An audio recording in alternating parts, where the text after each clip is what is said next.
C'est rare, comment dirais-je, à mon âge, de ne rien savoir d'autre dans la vie, de ne pas savoir nager, de ne pas savoir faire du ski, de ne pas savoir danser, de ne pas savoir une langue étrangère, de ne pas savoir... c'est quelquefois oppressant. J'ai l'impression que tout a été vers le cinéma et qu'il n'y a pas eu de place pour quoi que ce soit d'autre. Et quelquefois, j'en souffre un peu, mais en même temps, je pense que c'est ma destinée. Comment cette émission est née ? Tout simplement parce que depuis pas mal d'années, j'entends des gens parler mal du cinéma français, disant que c'est un cinéma sans saveur, que le cinéma français est composé de comédies bas de gamme avec des acteurs sans talent, ou de films d'auteur qui méprisent son public ou qui donnent l'impression de l'insulter. Dans une espèce d'autoflagellation qui consiste à dire en France on sait pas faire de rock, en France on fait que du cinéma de merde, en France de toute façon on sait que se plaindre. Tu es un film français. Le cinéma, c'est injuste. Je me suis longtemps demandé pourquoi ce sont les films de merde qui cartonnent au box-office. Sur lequel, notre bon cinéma à nous, enfin le cinéma français donc, le cinéma de notre patrie, et qui en fait, beaucoup de gens disent que c'est de la merde. Le cinéma français, tout du moins ce qu'il est devenu ces dernières années, c'est de la grosse. Mais je vais vous dire une chose, c'est faux. Le cinéma français est à mon sens un des plus beaux cinémas du monde. Que si on prend le temps, de prendre le temps, d'apprendre son histoire, on peut voir que le cinéma français est composé d'œuvres incroyables, même encore aujourd'hui. Donc je vous souhaite à toutes et à tous bienvenue dans cette première émission de Pourquoi le cinéma français, ce n'est pas de la merde.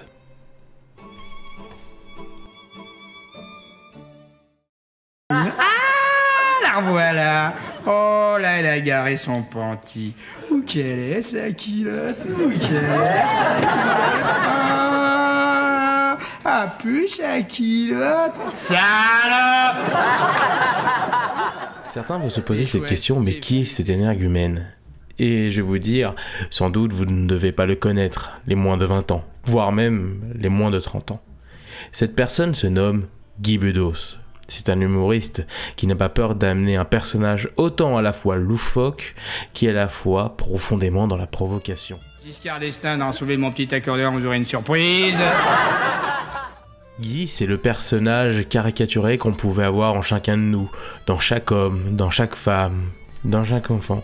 Une sorte de petit diable en nous qui nous pouvait nous faire crier. Mélange tout, JJSS, Nadia l'Aristochate, Jean-Paul Sartre, Zaza sème la zizanie. Guy, c'est presque un vestige d'une époque où on n'avait pas peur de se moquer de tout et n'importe quoi.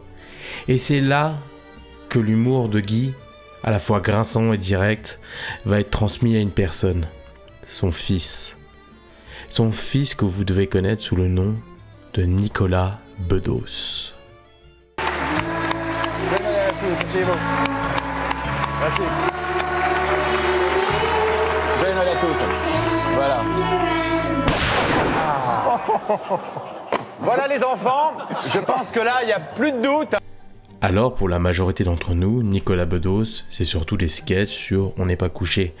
Mais pourtant, il est actif depuis de très nombreuses années. Il est très actif notamment au théâtre, depuis 2004 pour être précis. Où d'ailleurs, il a écrit de très nombreuses pièces de théâtre. Mais, il n'a pas fait que cela. Il a notamment écrit des livres, et encore même des scénarios. Et c'est en 2017 qu'il va passer derrière la caméra pour réaliser son premier film qui se nomme Monsieur et Madame Adelman. Et je pense que ce film fait partie des films qu'il ne faut pas juger à sa couverture. Car si je vais vous vendre le synopsis, c'est vrai qu'il n'est pas très glamour, ou même sexy. C'est dégueulasse! On est condamné à avoir un succès énorme! Heureusement que vous êtes là! Suite à la mort de Victor Adelman, grand écrivain de renommée, sa veuve va raconter l'histoire de sa vie à un journaliste.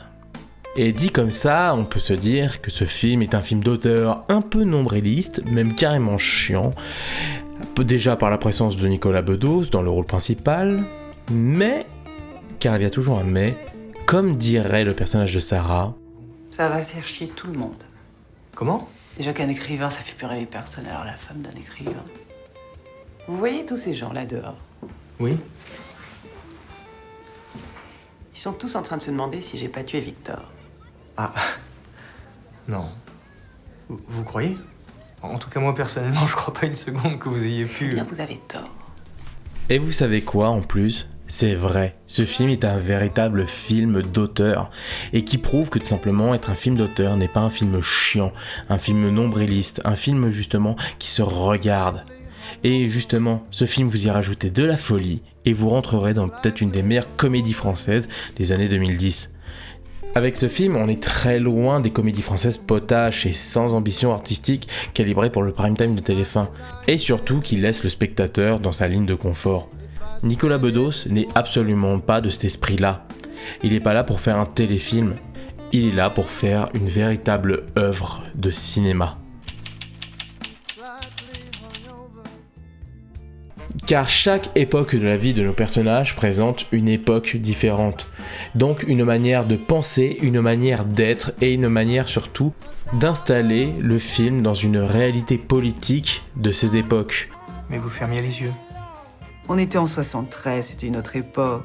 Passant de la France giscardienne, de l'euphorie de l'élection de Mitterrand, jusqu'à cette réalité de la gauche caviar qui méprise le peuple, ainsi qui a été même rejetée par ses intellectuels.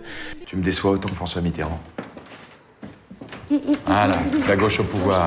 Et c'est là que c'est intéressant, Nicolas Bedos utilise grâce à sa mise en scène l'histoire de France pour pouvoir mieux en rigoler de nos personnages et du contexte où ils vivaient. Car pour montrer le temps qui passe, certains réalisateurs auraient certainement utilisé des panneaux de texte très simples, que certes Nicolas Bedos utilise, mais... car il y a toujours un mais, Nicolas Bedos le fait avec style. Au point qu'on a l'impression de voir une sorte de Woody Allen qui aurait pris un peu de speed et un peu de coke et qui n'a pas peur de partir dans tous les sens pour montrer le temps qui passe à travers sa caméra. Il la contrôle cette caméra, et ça se sent d'ailleurs, c'est pour cela qu'elle est jamais presque caméra à l'épaule, comme c'est fait dans beaucoup de films français afin d'accentuer le réalisme. Nicolas Bedos, lui, n'utilise pas le réalisme, il ne veut pas de réalisme, il crée sa France, même s'il prend les objets du temps, il en fait sa France et sa vision de la France. Alors là, moi j'arrivais, je m'emparais d'une carabine et je faisais un carnage, je butais tout le monde. C'était monstrueux. Alors ce que j'essaie de vous dire, c'est que je supporte pas l'idée de la laisser grandir dans un monde aussi obscène. Dans un monde obsédé par le sexe et l'argent à ce point-là, Dieu. Et il va même en contresens des techniques cinématographiques, notamment très utilisées en France. Ou par l'utilisation de dolly, ou encore ride de travelling dans la langue de Molière, et surtout qu'il utilise le Steadicam. Il lui permet de pouvoir amener une caméra beaucoup plus libre et dynamique, ce qui est très loin des standards un peu plus réalistes du cinéma français, qui a tendance à être beaucoup plus plan-plan.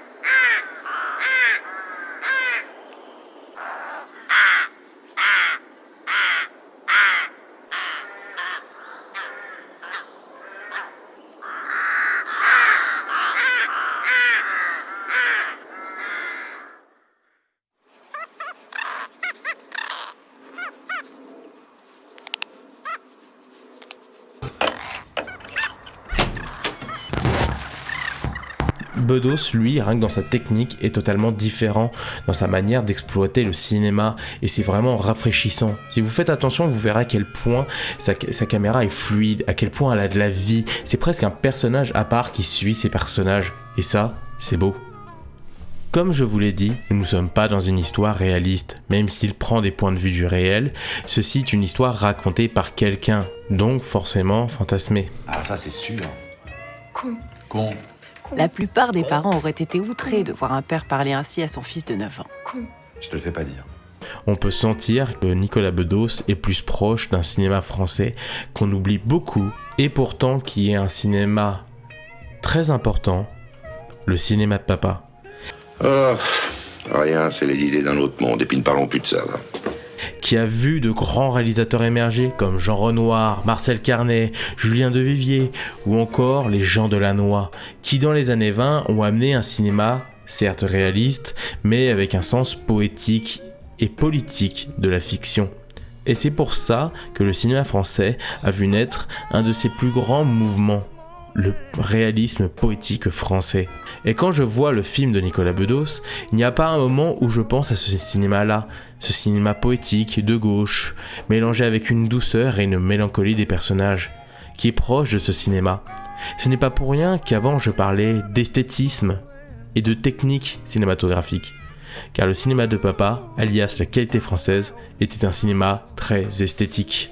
Tu vois ce livre, hein? Je l'ai écrit avec mon sang. Il préfère les paillettes à mon sang. Dans la forme, Nicolas Bedos est à l'écart d'un cinéma français contemporain, et encore et toujours en quête de son réalisme.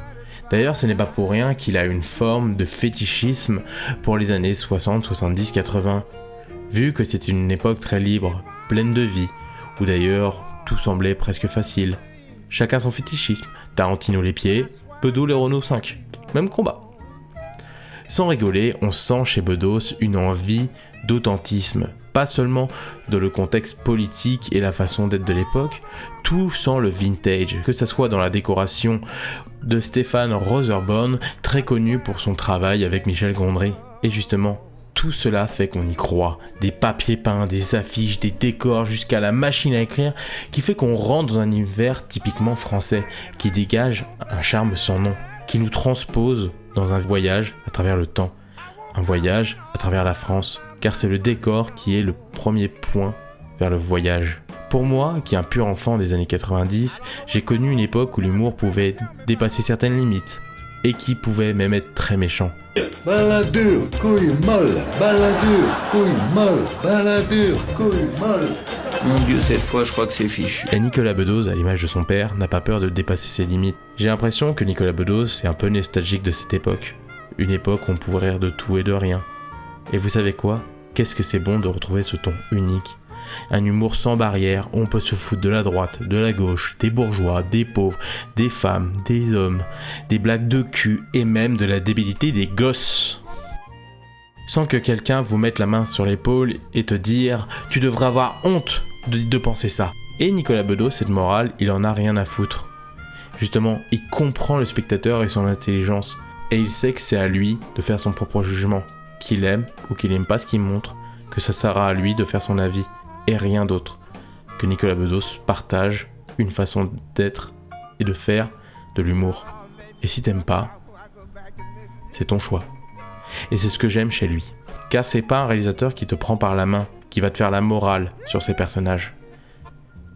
C'est juste qu'il te les montre, et qu'il les aime à sa façon. Et c'est ça qui est beau. On sent quelque chose de typiquement français dans l'approche du cinéma de Bedos. Ce n'est pas pour rien que je vous ai parlé de nostalgie. C'est pas pour rien que quand je vois ce film, j'ai l'impression de redécouvrir quelque chose, un bout de mon pays, un pays que j'aime. Et aujourd'hui, j'ai l'impression que dans le monde de plus en plus mondialisé, cette culture meurt. C'est pour ça que j'aime des films qui me rapprochent d'une culture, une culture de ma langue, une culture qui me parle, une culture qui me montre un moment de vie ou de son histoire. C'est pour ça que j'espère très fort que le cinéma français ne deviendra pas un produit de la mondialisation sans saveur comme un Avengers. Certes, c'est facile de descendre ce genre de production. Et c'est pour ça que j'aime pas qu'on dise que le cinéma français c'est de la merde. Car même si certains nombres de films sont d'une qualité discutable, il y a encore des Nicolas Bedos qui me montrent que le cinéma français et sa culture ne mourra jamais. Et qu'elle vivra encore et encore dans mon cœur, dans nos cœurs et sur pellicule.